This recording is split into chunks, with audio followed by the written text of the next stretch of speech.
All right. How many football fans? Better be. Hey, hey. All right. Well, look, we've got two people in our class that know a lot more about our guest tonight, and I thought it would be more appropriate for them to introduce Coach. So please, where are you? Drew and Kristen. So Drew Fox and Kristen Lago. Can we give them this mic? Will this work? Bring them up. Let's go.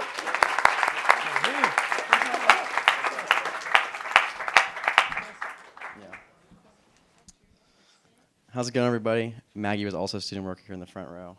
I'm Drew. This is Kristen. Hi, Kristen. And we're student workers in the scouting recruiting department at USC. We've been there now for 3.5 years or so. Yeah. So we've had the fortunate opportunity to be with Coach for a number of years now, seeing him as first quarterbacks coach, an offensive coordinator, and now as a head ball coach. Yes, sir. Yes, sir. Yes, head ball coach. Yes, Coach. And so basically, we got to know Coach well. And we really love just what he's done with the program, the direction it's taken. He's really the heartbeat of our team. Like any entrepreneur, when he founds his company, builds his company, he really makes sure that, like first and foremost, like you're taking care of your players, taking care of your employees. So we have 3 pillars: faith, family, football, and we just want to make sure that we abide by those, both in the classroom and on the field. And Coach just really does a great job of encouraging our players to kind of just be a good speaker. A great student and a great student athlete above all else.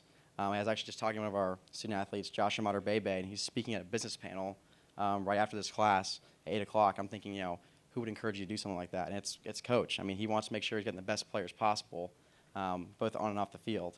So just Coach has done a great job of making sure that there's absolute direction with the program and where it's going. Yeah. And just to cap off that, we were really excited when we found out you were coming to speak here, just because we've been so privileged to learn from you and from the rest of the staff that you've surrounded yourself with for the past 3.5 years. And not everybody at USC gets to say that they've worked, side by side with such a great coach and such a great human being. So we're excited for you all to get an inside look at the mind of Coach Helton, because it's fascinating and it's wonderful. So we're excited for that. Yeah.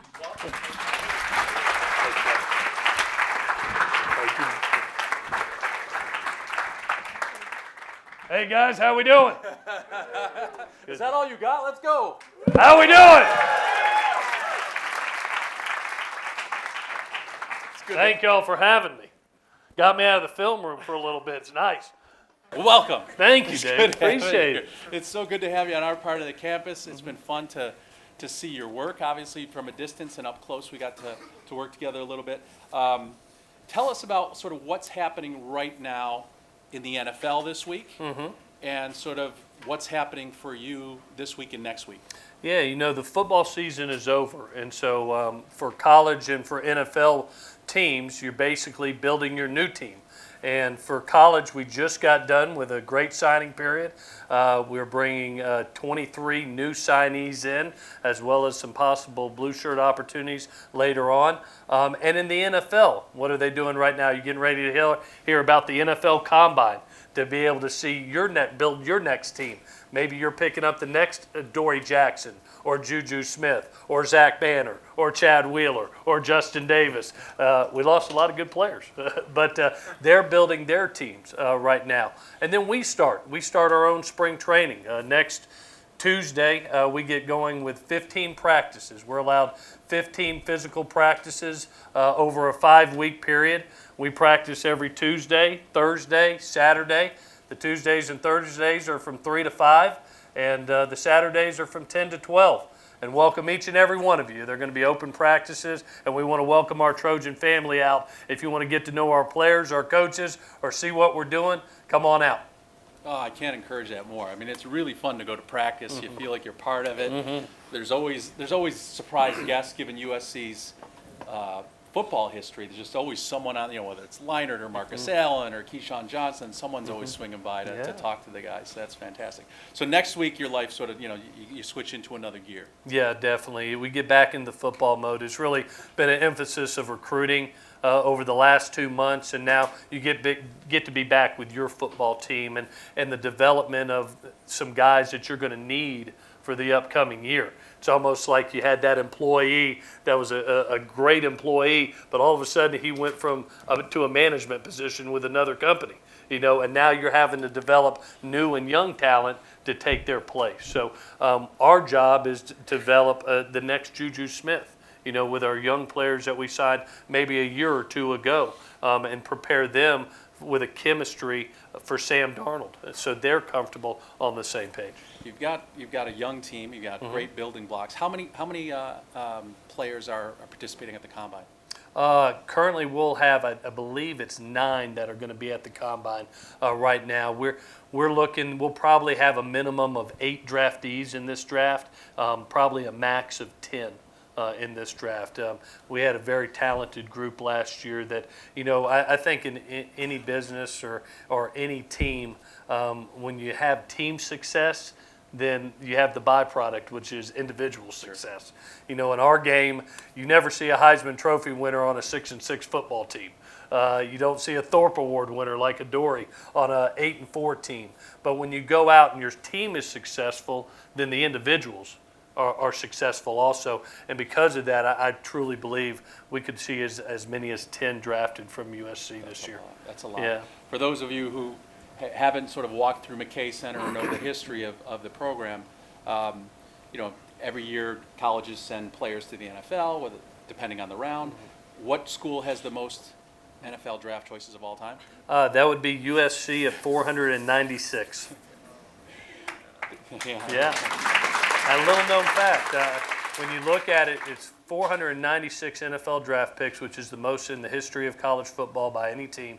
Also the most first-round draft picks of any school in the history of college football, and also the most Hall of Famers in the NFL Hall of Fame than any school is USC. So you're talking about a long tradition of excellence that we're upholding as a football team, a standard that we have to keep going, and that is a challenge each and every year. It sure is. I mean, if you ever get a chance to go to the McKay Center and next to the team meeting room or inside the team meeting room is the greatest wall graphic you could ever see. It's this beautiful display of every single name that's been every single player that's been drafted in the NFL, and there's silver plates basically, and then there are cardinal plates for every player that was taken in the first. No, sorry, there are gold plates for every player that was taken in the first round, and then there's a few cardinal plates for the first player taken in the first round. So Carson Palmer. I'm trying to think of who else was taken first. There's a bunch of them, but it's just the most impressive display of history. And and now you're the caretaker of it, and you can take it and do it your way. So as I told you, this class is more about philosophy than nuts and bolts, how to start a business.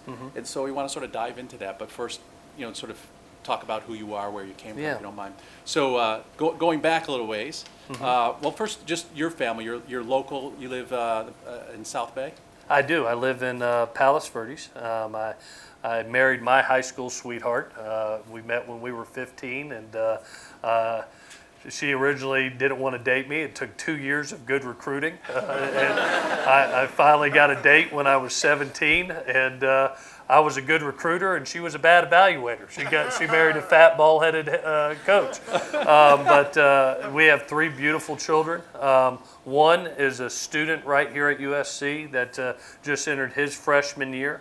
And then my daughter, Aubrey, is a senior at PV. And the little bubby that you see up there is my little one, Turner, who's 13, who's a 17-year-old right now. Who's a 7th grader right now, and doing great. So very fortunate. Excellent.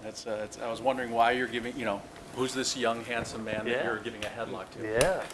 Do you know what game that's after? No, I don't recognize. It's a home game, so we won. We're undefeated at home. So that's I know we won that one. It's a happy place. Speaking of happy places, where did you grow up? And I want to go backwards. So where did you grow up? I was born in Gainesville, Florida. My father was a football coach also.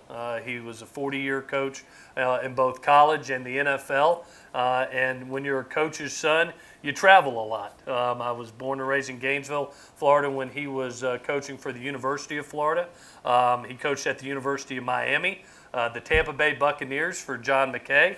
The old Houston Oilers, if you can remember that team, came out here to Los Angeles, where the Los Angeles Raiders were. The Miami Dolphins was a head coach for 7 years at the University of Houston, and then went back to the NFL to the Washington Redskins, and then finished his career back in college as an offensive coordinator. But really, as a coach's son, you're kind of like an Army brat. You move around about every 3 or 4 years. Well, that's I think given so much of what you become, is reflective of your parents. Yes. And I read a little bit about your dad. How many kids were in, his siblings? He had 13 brothers and sisters, and he was the one child that got to go off to college. Is that right? Went to the University of Florida, and really himself and his older brother, my Uncle Mike, were really the two that kind of made it out of the family and have become success stories. So, father's generation grew up, poor, Oh, very, tough, very. and you still now. Where is Alligator Cove? We have a little fishing camp. My dad was born and raised in Florida also. And, for us, you heard the mention of faith, family, and football. Well, family's always been very important to myself and my dad. My dad is my best friend. He's my mentor. He's my hero. And he's taught me everything I know. And I always want to make sure that my grandkids get an opportunity to go back and be a part of with their grandfather and learn the lessons that I've learned. And part of that is a fishing trip. We love to fish in Florida. You're surrounded by water, and we have an opportunity to go to the 10,000 Islands every summer. It's a little, Everglades City, Florida is a little town just south of Naples, Florida, towards the Keys. And we get on a boat. We travel 45 minutes south down the coast, right down the coast in the Everglades National Park. You will not see one building for an hour. There's not one man-made structure. And there's 10,000 islands, so you better know where you're going. And there's one fishing hole that is elite. I don't care when you go there, you're always going to get a tight line. But there also happens to be about 20 alligators there also. So you have to not be afraid of alligators. But we were raised that, you just dodge the alligators and catch the fish. When we say dodge the alligators, if something goes wrong with the engine, father sends you and your brother into the water, right? We've been in the water a couple times, yes, sir. So that's like it sounds like it is one of those generational places where now you share with your kids, which is really special. You mentioned that you learned everything from him, so to try and encapsulate some of the lessons that you've learned from your father probably isn't easy to encapsulate. But what are some of the basic tenets of his philosophy that sort of affected you?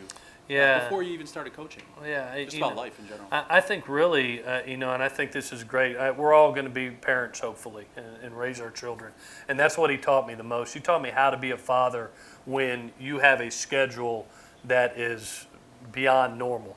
And we're all going to have that at some point in time, whether it's beginning your career, whether you're a manager, whether you're a CEO, a president, or a football coach, a head football coach.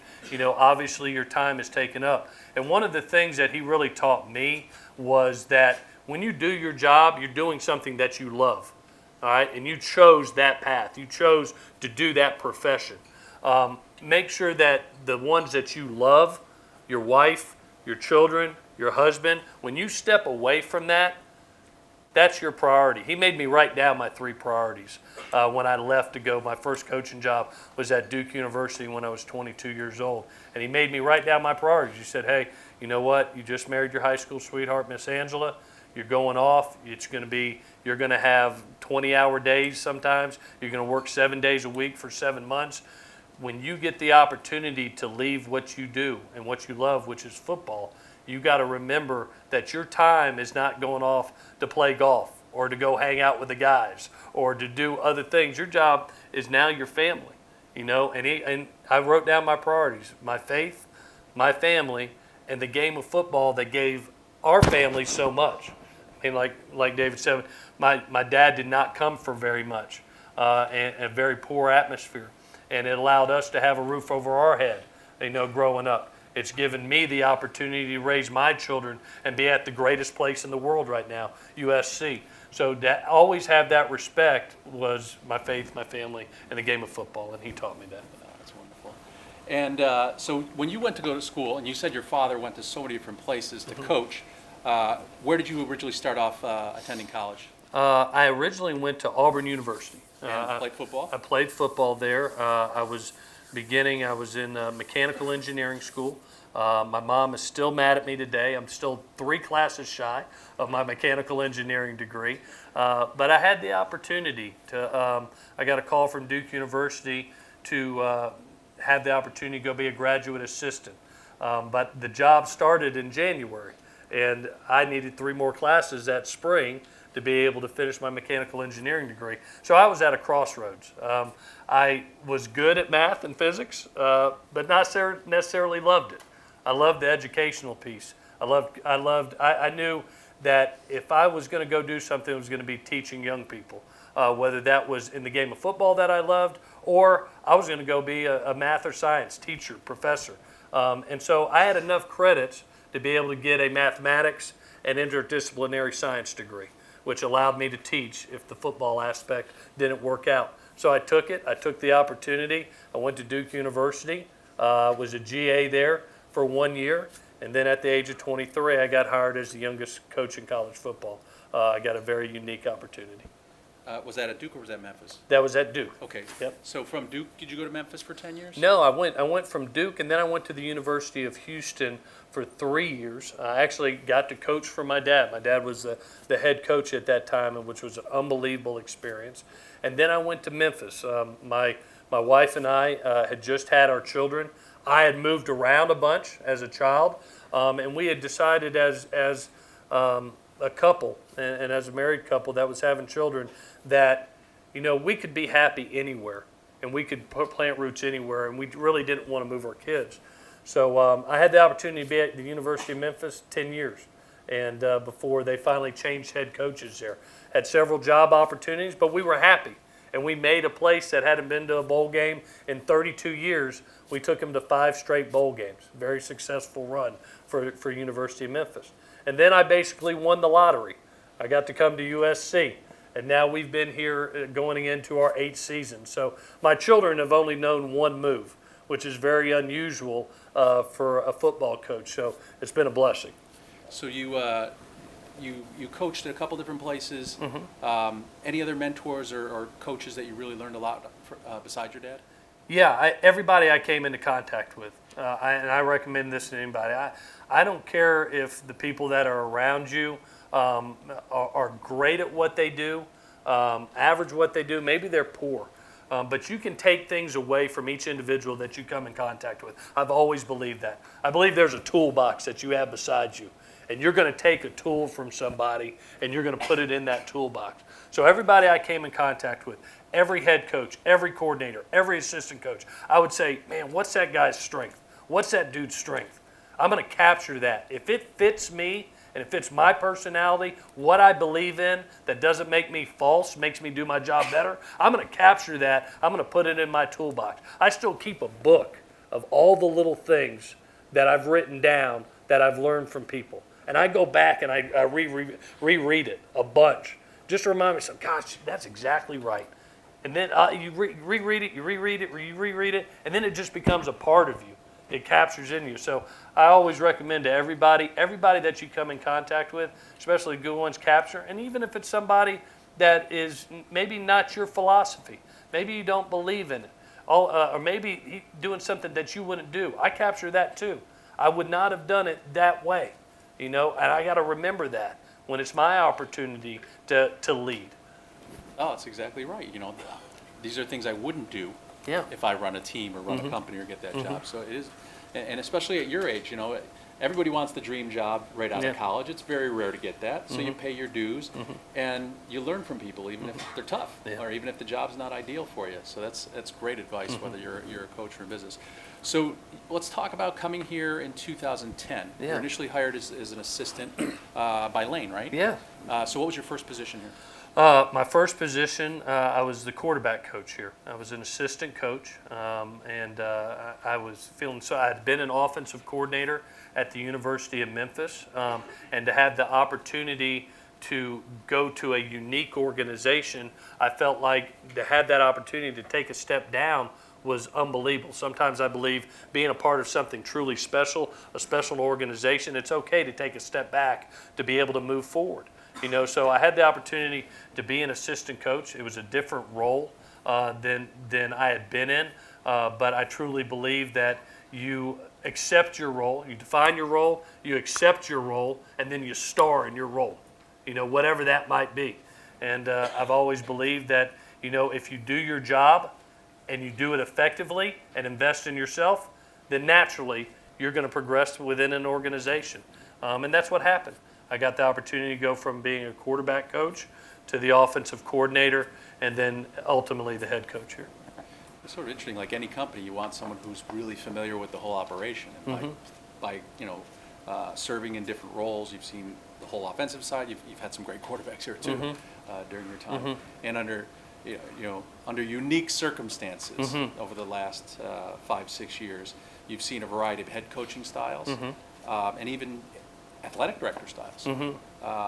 So what are some of the things that you took away from the Kiffin and Sark years that maybe either solidified your philosophy or just some key learnings from that period of time? Yeah, again, what I said, there's certain traits that you're going to capture from each guy and you're going to put in your toolbox. And for me, when I got to be around Coach Kiffin and Coach Sark, these were two of the most brilliant offensive-minded people I had ever been around. I learned more football in the years that I was with them, in the 7 years I was with them, maybe than the 10 years I had had previously at Memphis. And to be able to capture the things that I learned from them made me a better coach ultimately. Not to say that we are exact same people, and there were traits that you don't take from each person, but for Coach Sark and for Coach Kiff, I took away just the brilliance of the offensive mind that they had, and basically gave that to T. Martin, who's now the offensive coordinator. We both learned under those guys, and now he's progressed into a heck of a coach. He sure has. So, if you weren't here for the past 5 years, you weren't following it, things did not end well with our two previous head coaches. Lane was fired by Pat after a game at Arizona State, and Steve just couldn't continue for personal reasons. The pressure on the athletic director is the person who ultimately decides who's the head football coach. The head football coach, in clear terms, is the most important hire at the university in terms of visibility.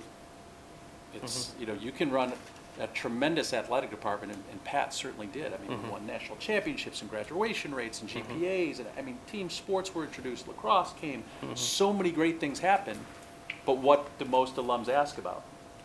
What's your football team's record? How are they doing? Why aren't they winning national championships?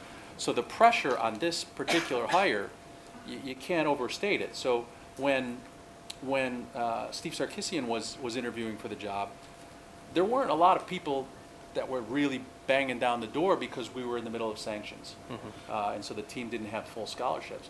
Now when you were hired last year, we're coming off sanctions, or sort of building back up to full strength, and I'll say the pressure, but just to make the right call for the university, for Pat and JK, it's an interesting thing because you were a sort of a career assistant. You paid your dues doing that, and alums at USC, probably wanted a big name, a splashy name, someone that already had a head coaching experience. How did that conversation go when you got the chance to give them your vision and philosophy for the team? Take us inside that discussion with Pat and JK. Yeah, I had a very rare experience. I really did, because I got to prove myself in an adverse situation. A lot of times when an AD goes out and researches people, they don't know the guy. They don't know the coach. They just see what he's done on other teams, and they're getting to know him. The thing that I had, the advantage that I had, is I had been here. I had been here basically 6 years to that date, and had the opportunity to show exactly who I was, the type of person I was, the type of coach I was, the relationships that I had built within the team, the understanding of what the team needed recruiting-wise. A lot of times when you're looking at coaches, they've got to try to a new coach has to come in and they have to figure all that out. They have to develop the relationship. They have to identify, okay, what are the needs, and that takes time. And one of the things I really have a lot of respect for Pat and JK in making that decision, I always felt like they did what was best for the student athlete and the university. It may have not been the most popular choice or opinion at that time, but they always went with their gut about doing what was right for the student athletes, and they truly felt that I was the right choice in that moment because I had the relationships. I knew exactly where the team needed to go and what needed to happen, both personnel-wise and culturally wise, and just had the opportunity to show myself in the realm of battle. The real life experience. What is this guy going to do when you're 3-2 and there's a coaching change in the middle of the year, and then going on and winning a Pac-12 South championship? I had good men around me, and I had a trust in the players and the coaches to get the job done. So I had a great advantage there. It was interesting. I was here when it happened, and I'm an interested person in the football team, and so I was asking all the time, who's on the hot list, and the names that were being floated were people, the Chip Kellys of the world, people. This is a very coveted place for people to work, where people would leave a pro job to come here, and so making the hire, you're right. It wasn't probably the most expected or the most popular, but Pat and JK wear this so heavily. You talk about people who bleed cardinal and gold. Pat Hayden, he wears it. And this decision was so important to him. Every time I talk to them, they'd say, if you're going to go out and get someone who's on the rise and get an assistant, we already feel we have the best assistant. Let's say like Nick Saban and Urban Meyer aren't leaving. They've got good programs, and by the way, they're substantially older than you are. And so JK just kept saying, we think we got the best guy.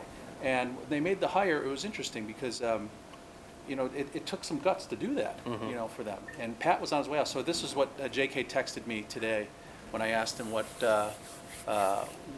they made the hire. And he said, we simply concluded that there's no part of this job that he doesn't do really well. He's a great football coach and an even better human being. JK likes being vindicated too, as you see at the bottom. It turns out we were right. So I talked to him at length today, and he just such a fan of who you are and the consistency, and knew you as a person. So you're right. So take that opportunity and translate it to your philosophy, both leading the team and whether you want to share your life philosophy, but your philosophy for leading this team in this program. Yeah, definitely. I think it starts off with leadership and a mindset.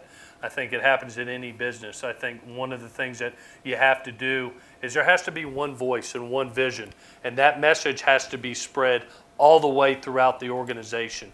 And the biggest thing for me is to be able to have the one-on-one relationships with each member in the organization.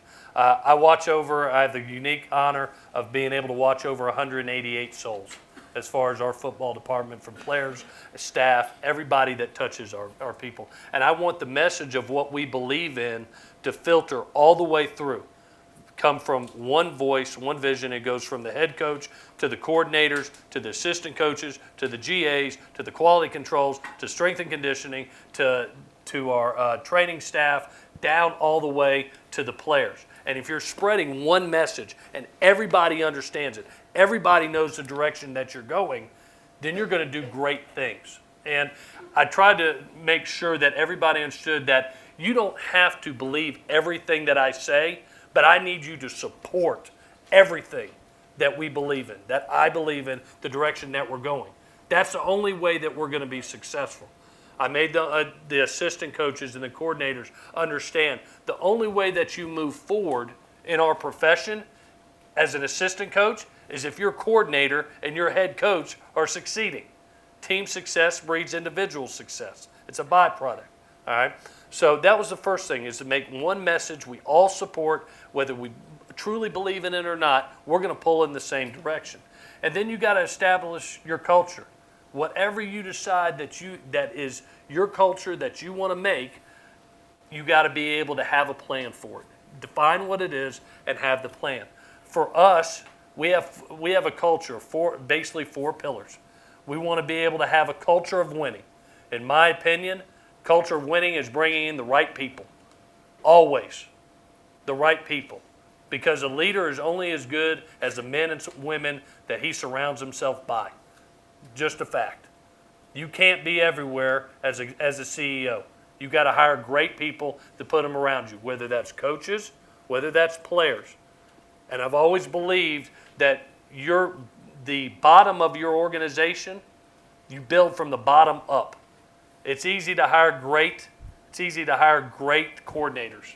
You have to make sure you hire all the others, all the assistant coaches, trainers, strength coaches. Those are the guys that are going to touch your organization more than the head coach even sometimes, more than the coordinators. They're going to meet more with the strength and conditioning coach and the trainer or whoever it is, the lower tier person in a business, than they're going to be able to sit down with the CEO.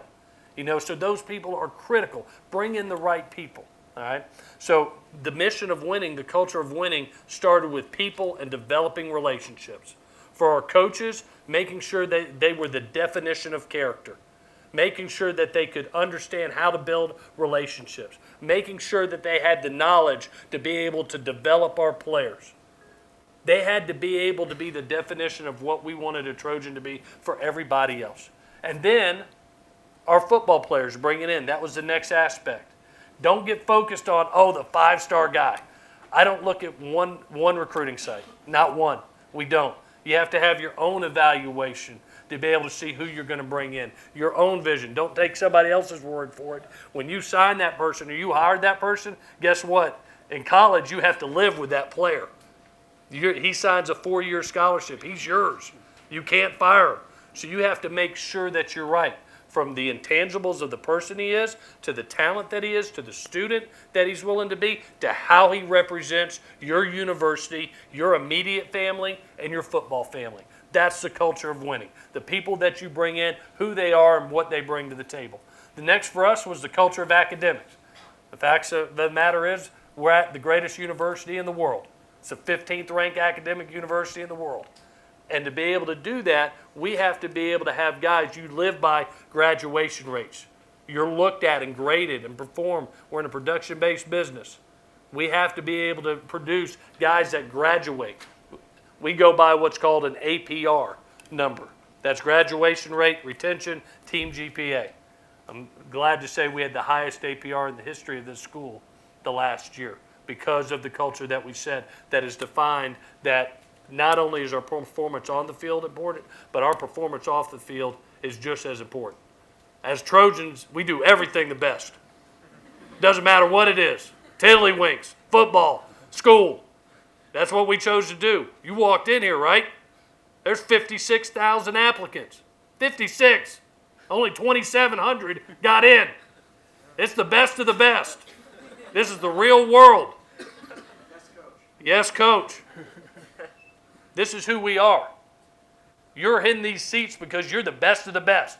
My guys over there are in those chairs because they're the best of the best student athletes in the world. And they got to understand that it's student first, athlete second. So the culture of academics. In today's world, the next culture is the culture of compliance for us. Because at the end of the day, you have to live by a code of ethics.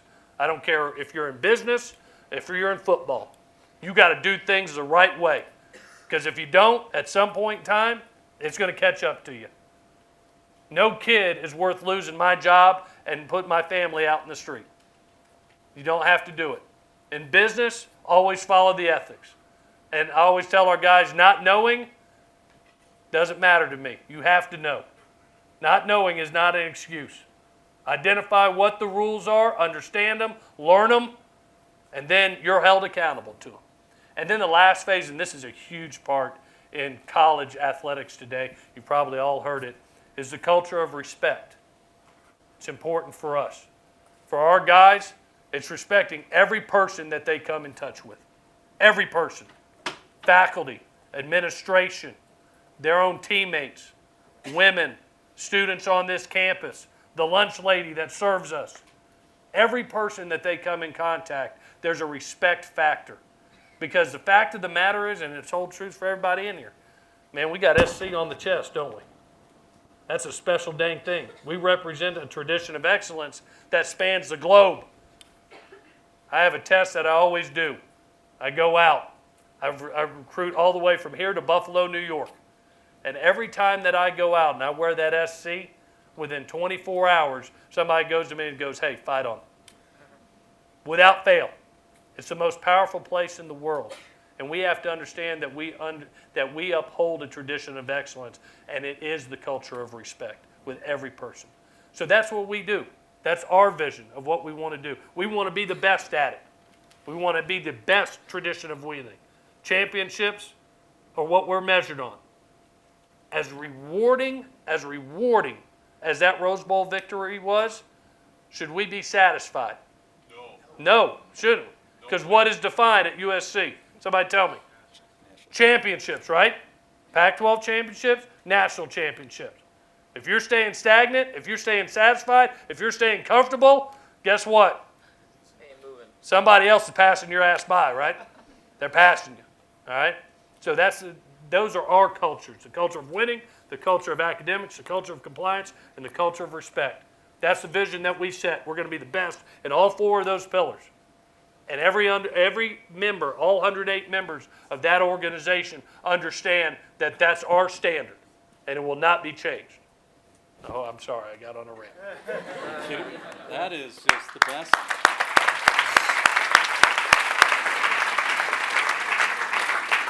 And it's so clear. There's not any hesitation. He lives, he breathes it. When he was filling that binder over the years, he was developing his philosophy. Pete Carroll said the same thing. Go out, figure out who you are, write it down. Just keep writing, and we're going to hear that a lot. Figuring out who you are becomes very clear. It's interesting because you think about what happened from, there are players that graduated, that saw 4 or 5 different coaches, got recruited by Pete Carroll, and then came Kiffin, then Sark, then Coach O, and then you, and even Justin Wilcox, I think, was an interim coach for a bowl game.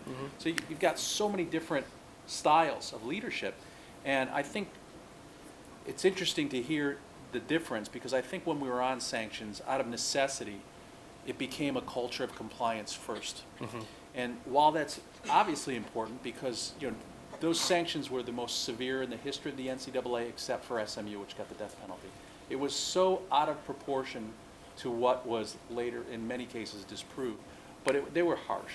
And so I think the reaction is, when I asked for what was the culture a couple years ago, someone said, do the right thing. It's a great third thing, in my opinion. But to be great, you have to have a culture that allows some freedom, some creativity for people to be their best. Because if you have constraints on people, a lot of constraints, you can't really be your best.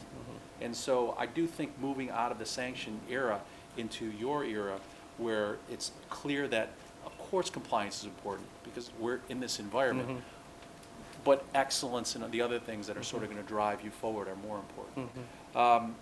So let's dive into the core values. You talked about respect, winning, academic responsibility.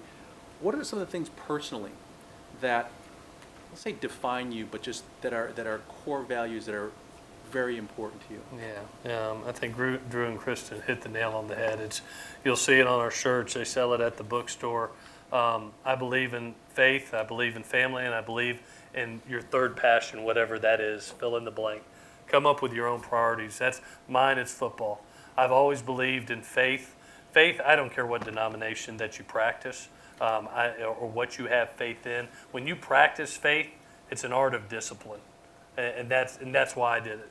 And that's why it's important to me. I believe that in every aspect of your life, whether it's business, football, family, there's an art of discipline that you must have, and that's what faith is to me. For my family, why is family important? Because it's an act of unselfishness. You'll hear me. You'll always the guys make fun of me. I'll say brotherhood or take care of your brother 752 billion times during a season, and they'll joke and they'll make fun of me about it. But at the end of the day, they understand when it's about family, it's not only yourself, it's taking care of the man or woman that's beside you, that you love, that you're doing a job with. You see it. For us, we're the closest thing to the military there probably is, and we are only succeed if a unit succeeds at their mission. So it's very important not only for you as an individual to do your job, but to make sure that your brother is doing his job. And if he's not, it's your job to be able to give him the time to be able to teach him how to do that. The greatest gift that you can give somebody is your time. And that's what you do for your family. That's what you do for your wife, your children, your brother. So the art of family teaches me the art of being unselfish. And then third for me is the game of football. And the respect, for me, it equals respect. Because I've been given the things I've been given in my life and being able to take care of my family because of the game of football. For you, it may be your job, whatever your passion is or whatever you love to do. I love football because of what it's given to me and the passion and joy and love that it brings to me. I always remind myself to respect the game and respect what I love to do.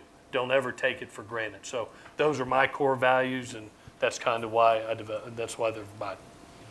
And you mentioned discipline and other things, and even discipline, but you guys have a lot of fun, even though there's discipline and hard work. You guys seem to really enjoy having that. But you hit on the point. My next question was about love, and you hit it already. So thanks for covering that.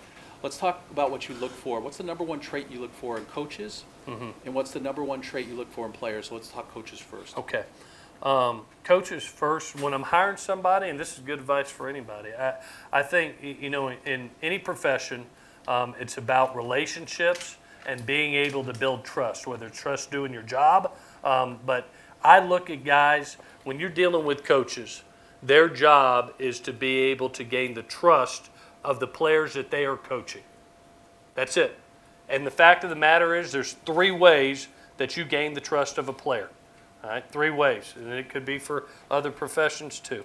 All right, the first way, all right, is I have to trust as a player, and you're my coach. I have to trust your character, because if I don't trust your character, if I don't have respect for you as a person and a man of character, then it's hard for me to respect you as the coach. All right. The second thing is they got to have trust that you are competent, that you have knowledge, that as a player, you have to have the trust that that coach can develop me into the best me that I can be, that he can develop me into a professional if I choose to be that. All right? I have to know that he's the best of the best, he's competent in what he's talking about and in my development. And then the third, which is probably the most critical, is I have to trust that you care about me as a person. All right? And I think that's the most critical of anything that you do, whatever profession that you go in. Being successful is about having relationships and maintaining relationships. A player has to know that you care. I'll give you a great example. Right now I'm going through it at the beginning of before each spring. I sit down with all 188 souls that are in our organization. I sit down and I take them through what their strengths are, what their areas of growth is. I don't like to use the word weakness, areas of growth. I also want to know from them, what's your goal? Where can I help you get to? What's your final goal? What's your end goal? What do you want to become 5, 10 years down the road? Show that care and concern that, hey, I want more than just for you to do the job. I want you to succeed and your family to succeed 10, 20, 30 years from now. How can I help you get there? What can we do? I'll give you a simple conversation. I had a gentleman by the name of Scott Thompson last year, was in an administrative role. Everybody thought that he wanted to go be an athletic director. We had this conversation. I said, Scott, what do you want to do? What's your end goal? He said, Coach, man, I want to be you. I want to be a coach. I want to go that direction. I said, then why are we filing papers? Why are we over here doing the administrative role when you should be over here trying to be a coach? Changed his title. Went to go be a lower quality control guy. Accepted his role. Defined his role, accepted his role, was a star in his role. Did it for a year, and I'm proud to say he's a full-time coach right now. Just got hired by Fresno State, which is his alma mater. that he came from, but would never got that opportunity if you just didn't take the time to be able to say, hey, I care about you. I want to know where you want to go to in life. And when you do that, when you take that time with your employees, do you think they're going to run through a wall for you when times get a little bit tough? Do you think they're going to have your back when times get a little bit tough? That's the biggest thing. Just by showing that care and concern, it provides unity as a group. And I don't care if it's football or business or whatever profession you're in. Show care and concern for the people around you. And on the flip side, as you go out there in the world and get your job, look for people that show that. Mm-hmm. Because people say, oh, should I go to Morgan Stanley or should I go to this firm that's not as well known, and we got to impress people. Look for people that have a stake in your development. Mm-hmm. They're going to teach you, good mentors, and not just because you're going to do their work, right? Not just because you're valuable to them. I mean, if you're training people for long term, they're going to leave. His challenge constantly is going to be, his coaches are going to go be head coaches or other coaches at other places. Yeah. He's going to compete like hell to keep them here, I'm sure. But it's just natural. When he's got great people around them, they're going to want to grow and get a position like he is. So That's a great point. I'm going to tell you, the best question I was ever asked by a guy that I was interviewing was, Coach, how do you develop your coaches to move on to be coordinators and to be head coaches? Best question ever. And for y'all, moving out into the real world, and just like David said, I think it's imperative that you ask, am I really going to develop? Am I just doing a job? Or am I developing to what my end goal is? Can this organization get me there? Are they going to develop me? And it's a great question to ask. Go back and look. What has happened to the last man that was in my job? What happened to him? Has he moved on to management? Has he moved on to his own business? I look at assistant coaches. I want them to be able to say, hey, T. Martin came here as a wide receiver coach. He regressed to a passing game coordinator. Now he's the offensive coordinator, and he's one step away from being a head coach at a major D1 university. So you always want to look for, are they developing their people, and are they growing them from within? It's a great point. well, let's keep T for a little bit longer. Yes, very He's much so so. good. He's so good. Well, let's talk quickly. I want to use the season as a microcosm and a framework to talk about life and philosophy. Mm-hmm. And before we do that, I just want to touch on, we asked about the number one trait you look for coaches. You had a great recruiting year. Mm-hmm. Can you put up the slide? You had a great haul, some great student Oh, athletes yeah. coming in here. Good looking Bubba's there. What's by the way, I did play them the haka dance from Josh Follow on the night of the recruit, February 1st, I guess is what it was. What's the number one trait outside of mastery of their position in football that you look for in a player? Yeah, the first trait is the intangibles, the type of people they are. As a head coach, and I'm actually doing this with our players right now, I really ask myself a couple questions. The first is, do they love the game? Do they love their job? Do they love being a part of the game? The second thing, or do they have great work ethic? Are they willing to do the work to be a part of something special? The third is, are they unselfish? I think this is really, really important, because when you come in and you are that 5-star athlete and you come in, are they guys that are willing to get their role defined and accept their role? It may be a service team player on a defensive scout team, their first year being redshirted. Are they going to truly help us in that role their first year, or are they just going to fuss about it? Are they just going to bitch, all the way through? Or are they going to say, you know what, I'm going to use this like Sam Darnold did. Sam's a great example. Sam played service team for an entire year for our defense, was a service team legend, and he got better with each and every day because he was competing against Adoree Jackson and Biggie Marshall and Michael Hutchings and those guys, and it made him better. So he accepted his role. He was very unselfish. And then the last question for me, and I think the most important question, any time that you bring somebody into your organization, do I trust you? Do I trust you to produce and get the job done and take care of my family, my livelihood? If the answer is, if it's even gray, I can't go there. If it's whether it's you as a person, a student, or as an athlete, you're not going to be here. So it was fun. We got to be involved this year in a small way, and You know, I've been going to USC games since before. This used to sound really cool. Now it sounds just really old because you guys are so young. But since I graduated from law school, I've missed one game. And really, you know, it's my Saturday, it's my fun. I've seen a lot of coaches and had a lot of fun. And so Eric and Alex sent an email over that said, hey, Dave, we're recruiting the best class of athletes this weekend on Saturday. We're bringing everybody to campus, and we really want you to be part of this recruiting class. And I was like, finally. Finally. I've got a year of eligibility left. I graduated in 3 years.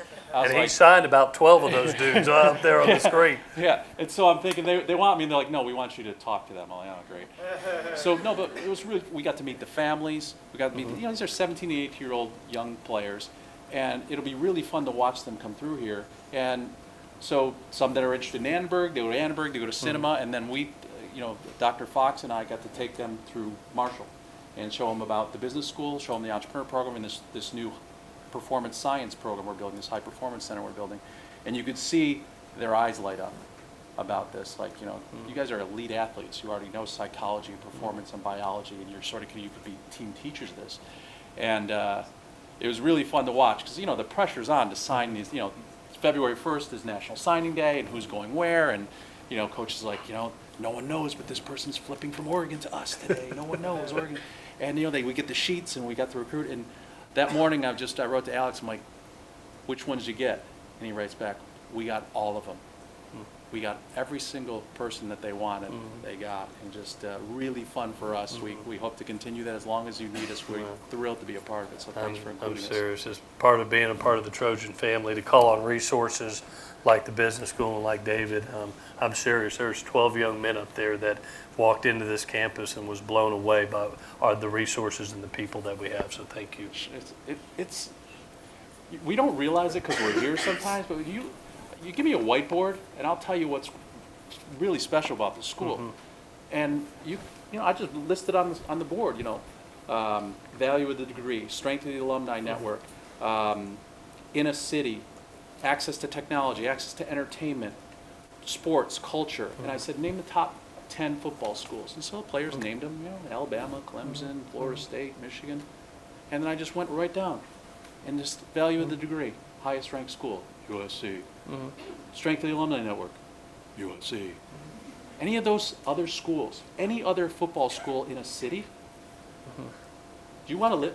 How many where do you want to live afterwards? The kid goes, I want to live in LA. Yeah? How many alumni meetings do you think they have for Alabama out here? Where do you want to work? Who's going to give you a job? It's true. Where do you have access to technology, entertainment? Pacific Rim. You know what I mean, like, this is a really special place for football and for everything else. So it's fun to do. All right, let's talk about the season. Hey, I'm getting fired up. Give me a whiteboard. Yeah, he's a good recruiter, by the way. Give me a whiteboard. The season is sort of a microcosm of life, and it just has so many teachable moments.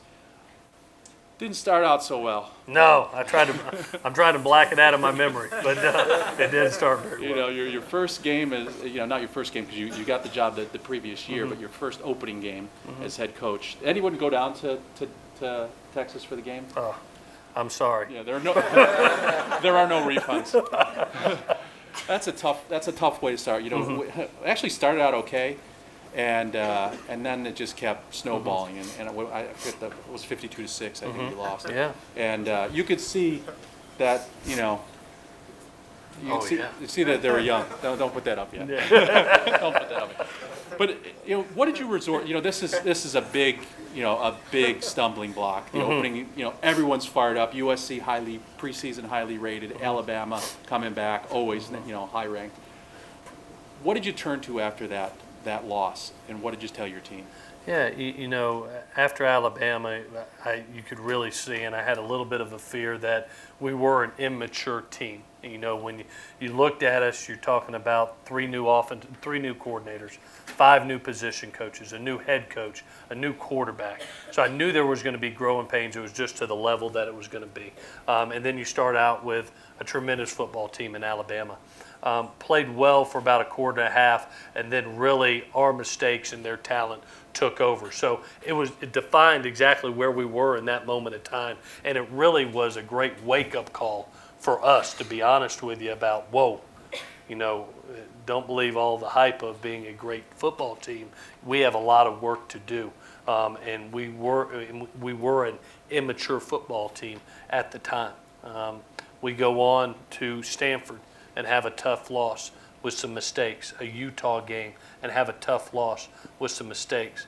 But at that point in time, you're sitting there 1-3. You're sitting there 1-3, and I think, like each good leader, you have to look at yourself and say, okay, you had a plan.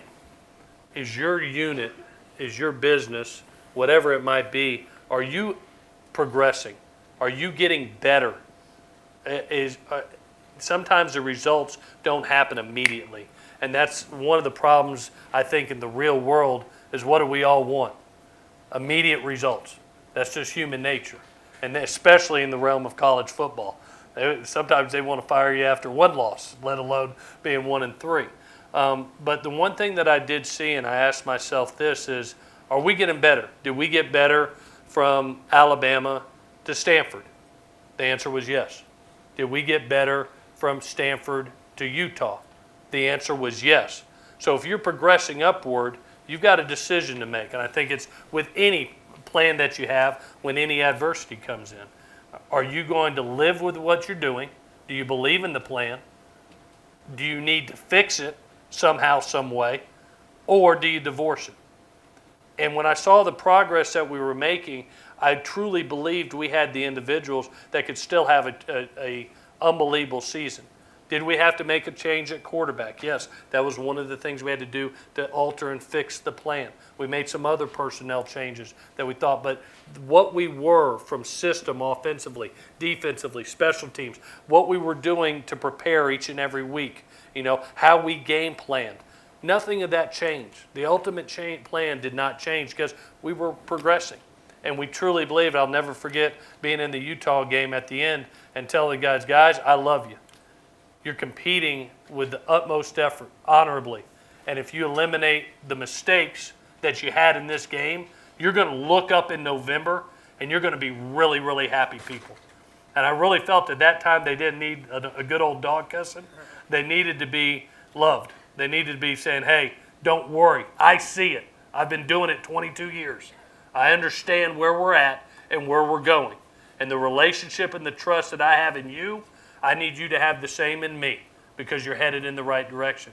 And from that point on, they just kept on getting better and better. And I really felt by November we were playing our best football. The Utah game, the loss, it felt different. It was a harder loss because we should have won the game. Yes. We were ahead the entire game, and you know they scored with seconds left. Yeah. And it was a heartbreaker for the kids because they played so hard. You could see them improving. But your talk in the locker room afterwards was that it's like you guys are going to win a lot of football games. Yeah. Like they're looking to you, I think, for like, are we going to make it? Are we going to be okay? We're 1-3. So they're looking to you, and you've got to be on solid ground because you're not doing too well in the press. Lauren, can you pull up the headline of what was sort of being out there? So he's 1-3 for the season, and 1-3 for the season. And I think, Yeah. I'm glad I didn't read that one. No. and then Colin Coward also made a comment that was just he told J.K. and Pat, you hired a good PE coach. He's since retracted that and said I was wrong. But just how do you look, you guys do poorly on a test or get a bad grade, no one knows. You lose a football game, you lose a few football games, you make a couple decisions that everybody questions, and publicly you're absolutely hammered. Social media, some of you may have been writing things. Who knows? How do you make sure? How do you handle that type of public challenge and failure? Yeah, I think there's an art of discipline, and I really feel that I hope all of y'all go off to either own your own business or CEO or president, be in some type of leadership position. But at some point in time, you have to understand not everything's going to be perfect and not everything's going to be rosy. And you have to understand that when you're in that leadership position, every eye is on you. Every eye. And when you're faced with adversity, that's when you have to be at your best. Because I'll ask you the question. Have you ever had a leader, all of a sudden there's adversity, and he shows panic, or he's unpoised? Are you going to follow that guy? Probably not. So in the face of adversity, I really think that as a leader, you have to be your best. You can't show panic. You can't show a lack of poise. You have to believe in your plan of where you're headed to. And if you do that, you have every eye on you, especially with 18 to 21-year-olds. They look to you, and how you react to a situation is how everybody underneath you is going to react. So you have to be at your best. You know, for me, I truly believe that consistency and progression was going to win out in the end. That was my belief. So I didn't get over emotional about articles like this or a radio show or opinions. Because to be honest with you, I don't care what you're in. Is everybody going to have opinions? Is everybody going to be exactly say, oh yeah, you're doing a great job? Or are they going to have their own opinion? Somebody's going to say, hey, that guy's not doing a great job. It's always going to happen. I don't care if it's in football or any profession. And are you going to listen to that opinion? Is that going to alter your decision making? Are you going to believe in your plan? Are you going to believe in the people that surround you, the people that you hired, and keep going and keep progressing? And so I think poise and lack of panic and belief in your system and your ability to get the job done is very, very imperative. It's funny you mentioned poise and belief and maturity. You made a hard decision to switch from Max Brown to Sam, and you know it makes sense. Look, do you start a freshman with no experience on the road at Alabama? I mean that's a tough call for anybody. And Max had earned the job. He had paid his dues. He'd been in the system, but making that decision is not an easy one. It's the most important position on the field. Max is a unique young man. It just seems unflappable. Yeah, Max. I'm sorry, Sam. I was thinking of Sam. Yeah, Max certainly has both are. of them. Okay, both of them show extreme amount of poise in class. Imagine being in the situation, both kids, and Max Brown. You've waited basically your whole college career to be able to have an opportunity to be the quarterback, and it just doesn't work out. You know, for Sam at first to have the class to say, you know what, Coach, if you tell me that I'm the backup quarterback right now, I don't like it, but you know what, I'm going to accept my role and I'm going to star in it. Max Brown was the quarterback. It didn't happen. We had to make that change. Now it's Sam's time to go out and have a new role and star in that role, and it was Max's time to have the class and character to be able to say, you know what, Coach, I'm not going to be a distraction. I'm going to just wait for my next opportunity.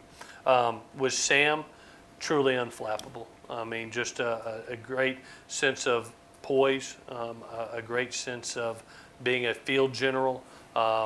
The moment is never too big for the guy. I couldn't tell you if he threw a touchdown or interception, I'll be honest with you, after a throw, just by his body language and his demeanor. He has the rare focus that I wish all of us had. He has the rare focus of a great pitcher or a great golfer, that he focused truly on one play or one swing or one pitch.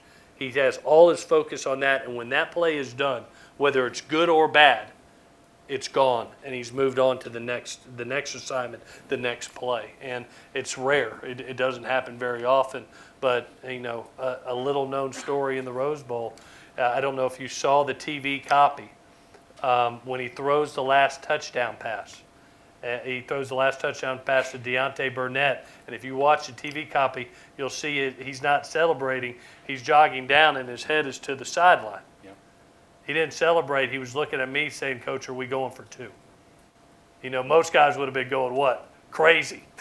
They're doing backflips or jumping on the pile. He was, hey, what's the next step to win this football game? And that's very unique, very rare. That is the hallmark of an elite performer, Yep. someone who's in the moment. Yes.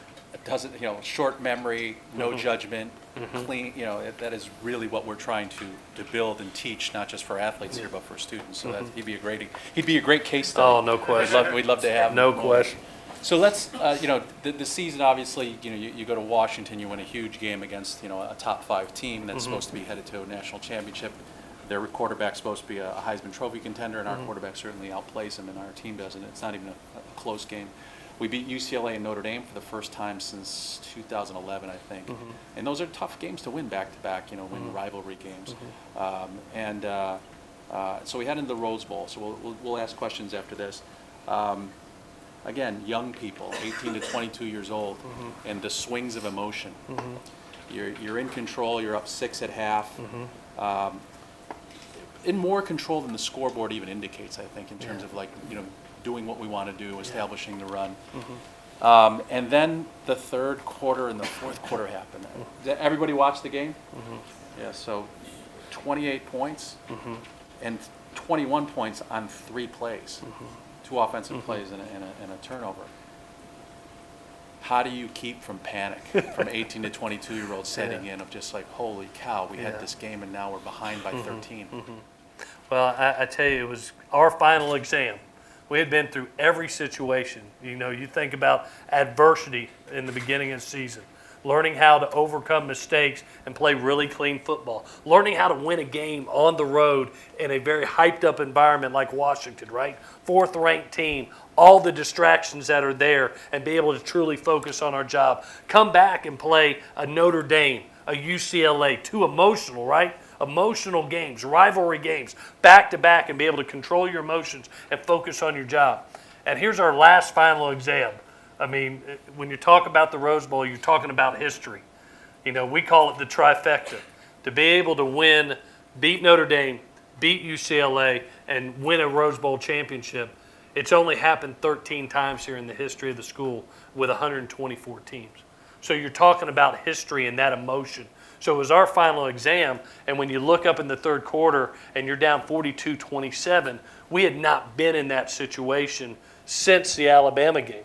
We had been leading in games for the month of October and the month of November. And all of a sudden, here's that last test to be able to say, hey, can we focus one last time? Can we stay poised like we've done in the previous 8 ball games and just do our job? Just worry about the next play, the next drive. I'll never forget saying to them, hey guys, 1 drive, 1 score. Let's put the pressure back on them. Let's just focus on this moment, this 1 drive. Let's get it down to where it's a 1-score ball game. We score a touchdown. We go for 2. We cut it to 1 score. The pressure's back on them. They fail to execute. We get it back with a 2-minute drive. We execute that situation to perfection. Now the pressure's back on them. They don't execute.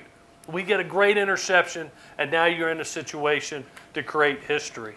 And I'm really proud. It still gives me goosebumps to think about it. But just to have that final exam and to have those kids learn those lessons that not only will carry over, I think, from just a season to other seasons, but to life. I mean, being a Trojan is about not giving up, right?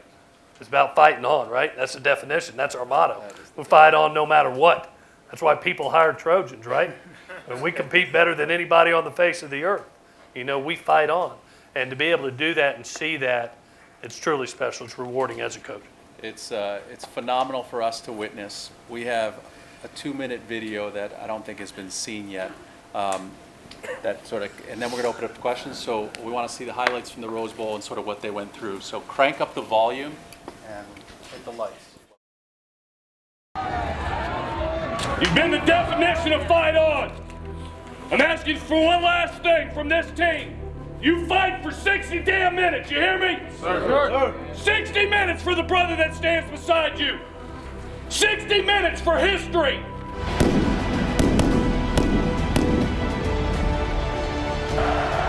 Dory Jackson in the backfield goes in motion. Darnold winds and throws over the middle. It's a touchdown, and the Trojans have the lead. We said 60-minute fight, right? Finish it, Nick. Finish it. 30 minutes, baby. You're up 6. 30 minutes. You're Rose Bowl champ. And the Penn State Nittany Lions are tearing the Trojans apart right now. Don't worry about nothing else. Just play ball. 1 drive, 1 score. Put the pressure back on them. Darnold winds, fakes, throws, touchdown. Steps up in the pocket, throws over the middle. It's complete in the end zone. It's touchdown. And the Trojans are within an extra point of tying the game up. Be out here grinding. it in. He back to pass, winds and throws long. It is intercepted by McQuay. And with 27 seconds remaining in the Rose Bowl, the Trojans are going to have a chance to win this game. 49-49 tie, 5 seconds left in the Rose Bowl game. The snap is back, the place is down, the kick is away, it's got the distance. He's got it! And it's good! And there's no time on the clock! And the Trojans have won it! The Trojans have won it! As the Trojans have come back in the fourth quarter from down 49-35 and left for dead, and on a field goal of 46 yards, the Trojans have won the Rose Bowl. What you did this season is what Trojans do. They fight. Yeah. They fight to the bitter end. There is no quit. There is no give up. It will be a lesson that you will need for the rest of your life. And let's sing it one more time. A one, a two, a 1, 2, 3, fight on, proceed. I may fight on to victory. Fight on, my dear. It's up to you.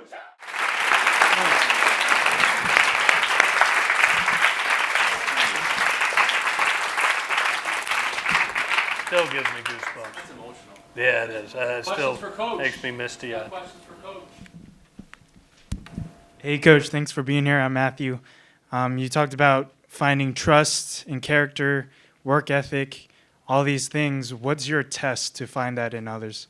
Oh, man, that's a great question. I think, one, in evaluating people, I try to do my own evaluation. You get recommendations.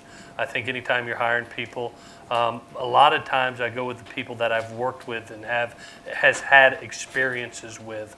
Networking in our profession is very important, and relationships, because that's how a lot of the way you get your jobs. Because of the high-risk profession we're in, you seriously have to trust the guy that you're with, both as a person and as a coach. So if I don't know a guy, I really spend a lot of time with him. I just don't rely on just, hey, a friend of mine saying, Clay, this is a great coach.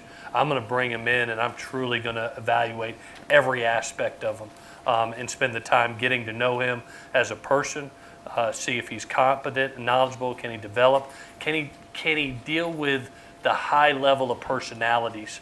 It's easy to be a coach, but can you coach the personality of an Adoree Jackson, of a Juju Smith? That's a special bird now. That's a special personality, and you have to be strong enough in your belief and your character to be able to do that. So if I know the guy, it's really easy because I've worked with him. And you see most of the guys that I've hired, I've worked with before. I just hired a running back coach that I didn't know. So I flew him in, and I was with him 24/7, getting to know him and getting to know exactly what he's about. Had several great recommendations, but I truly believe you got to get to know the person. Just don't take a recommendation and hire.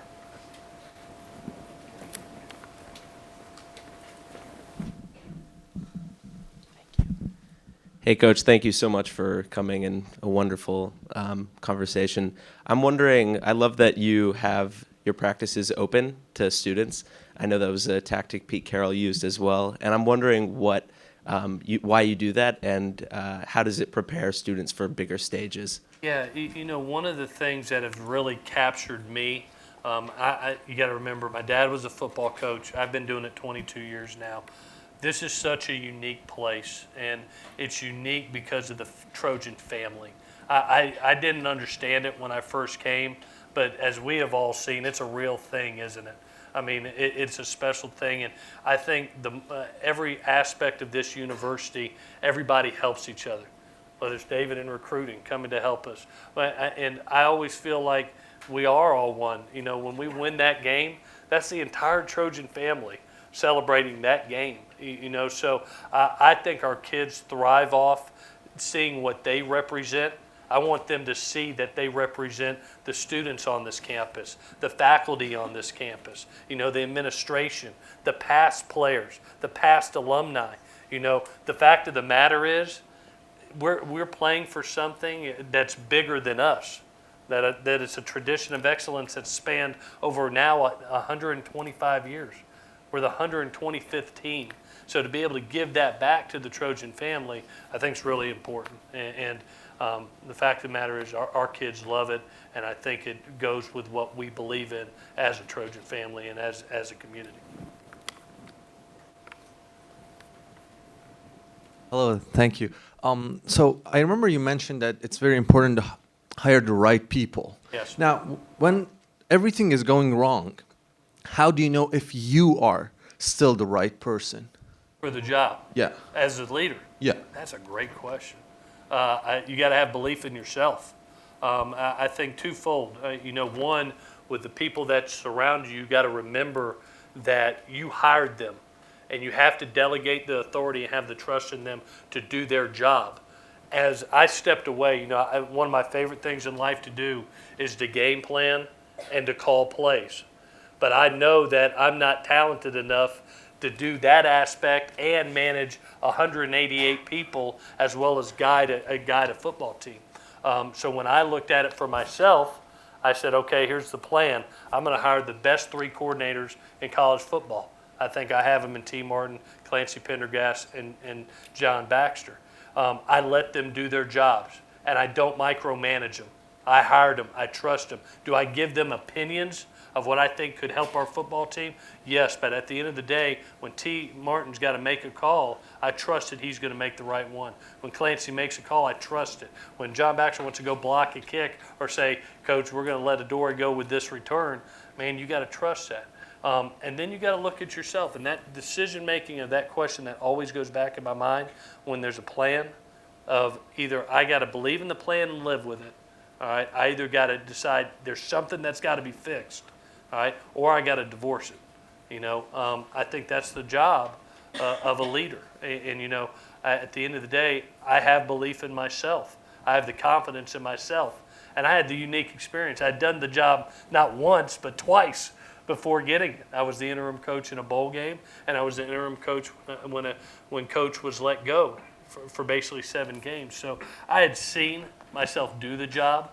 So I knew 1 and 3 was only a short window. I knew success was on the way, and you look at yourself and you make sure that you are doing the right things, and you question yourself, as far as, just don't be biased that, oh yeah, it's my way. Listen to the others. And if you got to fix things or divorce a plan, divorce it. That's your job as a CEO. In this case, in this season, we stuck with the plan of what we were doing, and it ended up to something special. It's a great question, by the way. Next. Let's go. Cool. Hey, Coach. Thanks for coming in again. Yeah, thanks. And I wanted to go off that question too. Is you talked about a lot how during the Rose Bowl that was kind of like your final exam, and like your team, like your family had been prepared for that through past experiences. But how do you as an individual and I'm also in Dr. Fox's mindset class, which is kind of where this question is coming from, is what are your kind of self-improvement processes? So it's not like the steps, like the challenges that your team faced in the earlier, like 4 games of the season, Yeah. but you as a person where you can look back a week previously as a coach and be like, I'm a better person because, like, what are your processes to where you're growing both like intellectually, maybe it might be like mindset, faithfully, like whatever it might be. Well, that's a great question. I think at the end of whatever your fiscal year is, for us, it's the end of the recruiting season. And when the end of the recruiting season happens, I've gone through a season, I've gone through recruiting and what we signed, and I write down an evaluation, not only of all our coaches, but more importantly, I write a self-evaluation of myself. I think that's always important, and being really truthful with yourself about here are where my strengths are, all right? Here's my areas of growth for myself, and I got to be honest with myself, because the tendency for us all as humans is what? Lean on our strengths and don't attack our areas of growth. I don't like weaknesses, but our areas of growth. We tend to focus on what we do good rather than not staying stagnant, not propelling forward, and focusing on and attacking what really needs to get better. And you have to identify that. That could be numerically, Football's easy. You look at certain rankings, where you are total offense, total defense, scoring efficiency, third down efficiency, turnovers, penalties. And you look at it and you say, you know what? We're not good in this area. And it's your job as a leader of an organization to say, okay, I've identified the problem. I have to come up with the plan, and I have to set it in motion. And now what do? So I've had that self-evaluation. I've told myself I'm good in this area and I suck in this area. I've got to get better. I've got to identify the problem. I have to come up with the plan. And now when does that happen? It happens next Tuesday. We put that plan into effect. For us, one of the things that we're trying to get better at, if you look at our losses, you look at Utah. All right, what happened in the Utah game that hurt us? Did anybody see that game? Did anybody see 3 turnovers in that game? 3 turnovers. If we don't have one of them, we win that game. We don't lose it in the last 16 seconds. Those are things that you have to address with a spring training. So I think self-evaluation is critical. Being honest with yourself is critical. Leaning on trying to identify what your areas of growth is, attacking that point. You know you're strong over in this, but attack this so you can move forward as a leader or as an employee, all right? And then put the plan in motion. And then again, is the plan working? Do I need to fix it or do I need to divorce it? That's a good question. Y'all are smart people. I like y'all. You mentioned analytics and statistics in a traditional way. There may be ways for the business school, the engineering school, for us to help you with data and analytics. Oh, no question. I would say this lovingly, like a team of nerds together that would really, no, seriously, like graduate students and some of these students who know analytics and data better than older people. Yeah, no question. Really help, that's used in professional sports all the time. Well, I tell you what, it's becoming a huge part of our business because you think about decision-making and situation. You take that Rose Bowl, for instance, and one of the reasons that I stepped away from being a play caller and a game planner was to try to be a chess player, to try to stay 2 moves ahead instead of having to focus on dialing in a single play, being able to see what's the next thing that needs to happen.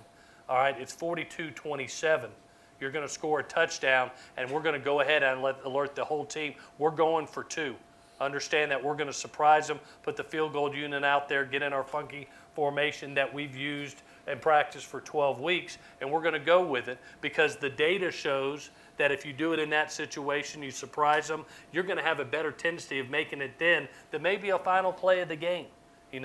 Understanding that in the red zone on 4th and 1 to 3, 4th down, and you got either 1 to 3 yards, your chances of making that is greater than 50%.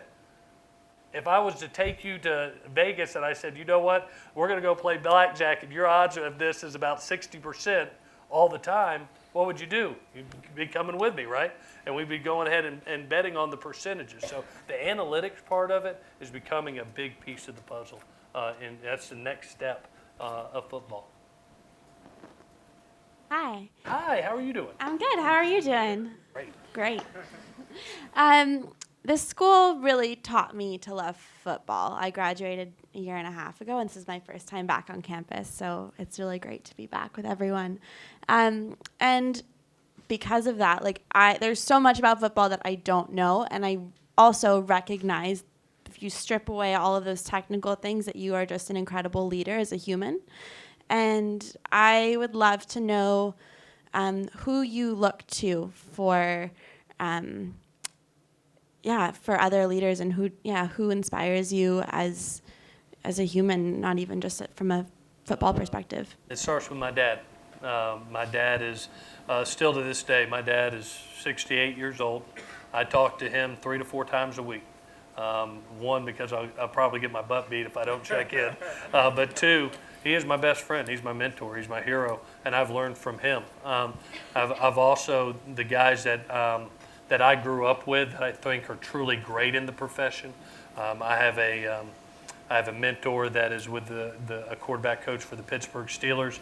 My college roommate is the passing game coordinator and wide receiver coach for the New England Patriots. You have relationships that you build with people that are great in the profession that you keep.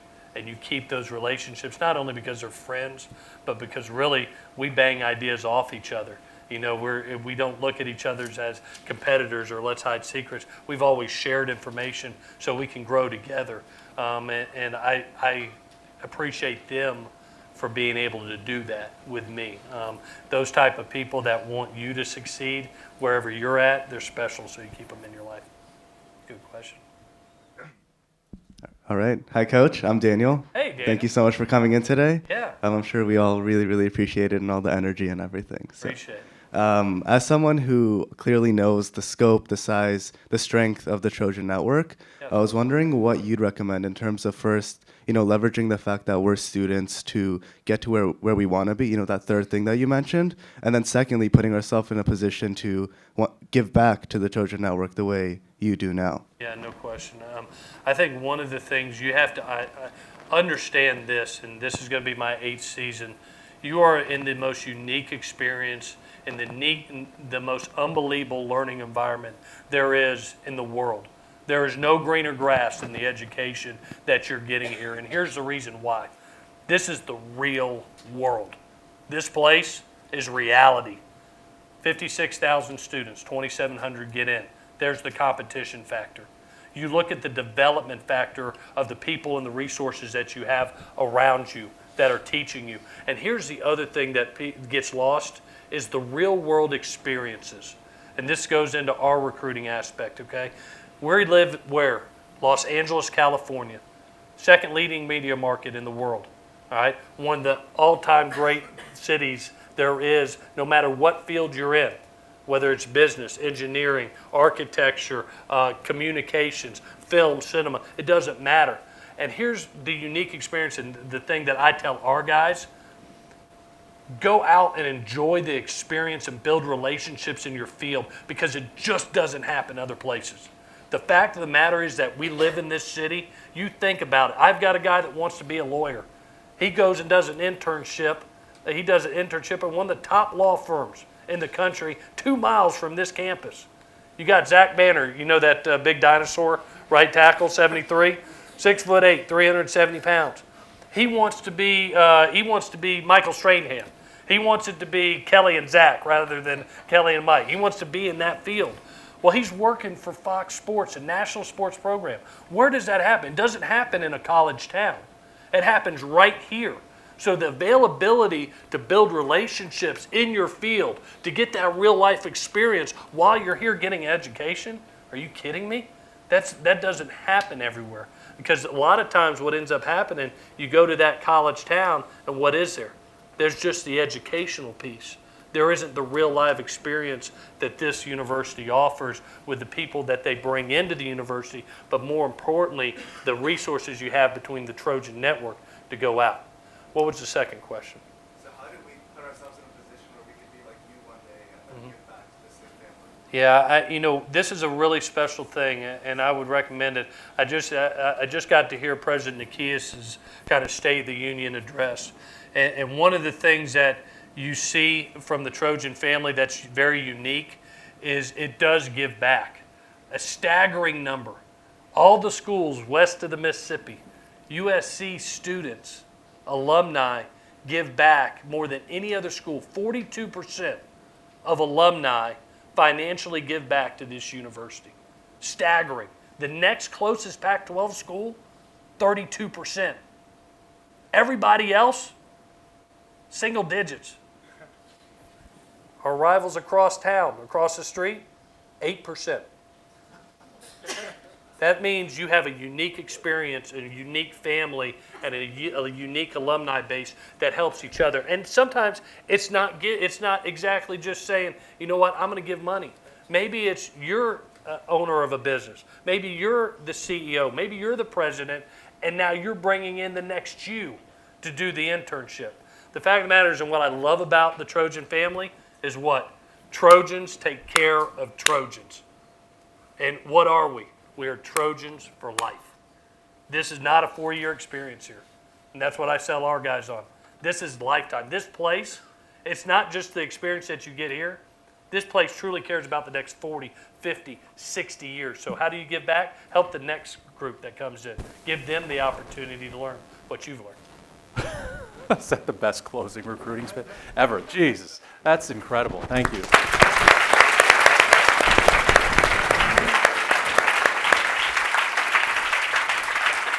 Who wants to play football? Who wants to play football?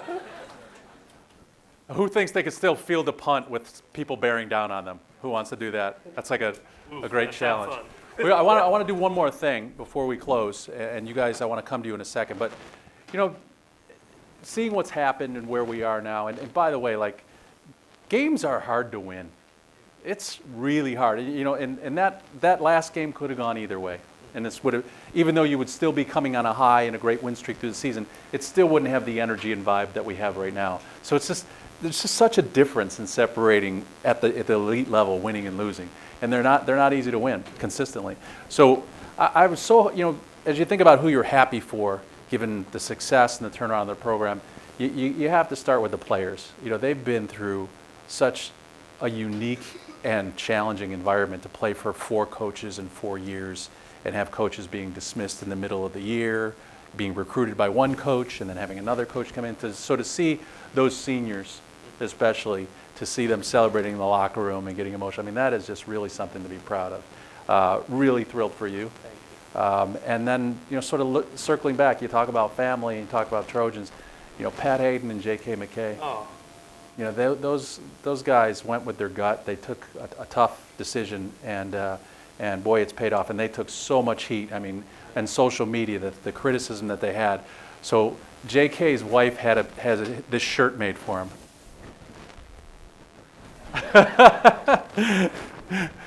That's the last thing he said. He's like, "You let him know. We knew he was the right guy. We knew he was the right guy." So it's great to be a Trojan. You give the best pitch for the school, not just for football, but for being here. So speaking of giving back, let's give Coach something that he'll remember from this visit. Just so many things to think about: lessons, advice, where to fish. So what are you going to remember from our visit with Coach Helton? Let's see some hands. Who's ready? Ready? We're going to record this and give this to you. Oh, I love it. Ready? Team success is seen from individual success. Trojans take care of Trojans. You can take away things from every individual that you meet. As a leader, you have to react with your best to adversity. I'm coming over there in a second. If you stay satisfied, someone else is passing your ass by. Define, accept, and star in your role. Faith is an art of discipline. Faith family football. Faith family football. It's not about your number 1 or number 2, but also your number 5, 6, and 7 all the way down the line. I won the lottery. I came to USC. Dodge the alligator and catch the fish. Any down here? The greatest gift you can give someone is your time. That's for sure. I'm coming around. Dory doesn't want to race me. Care and support creates unity. Fight on, that's the definition, right? Trojans keep fighting. Always. Attack areas of growth. Find your role, accept your role, and be a star of your role. Believe in your plan and people. Trust is key. Do the job you love. Speak up. Respect above all. Have belief and poise. It's okay to take a step back if it means an opportunity to move forward. Respect what you love and don't take it for granted. Did I miss anybody? Let's give a big fight on for Coach Helton.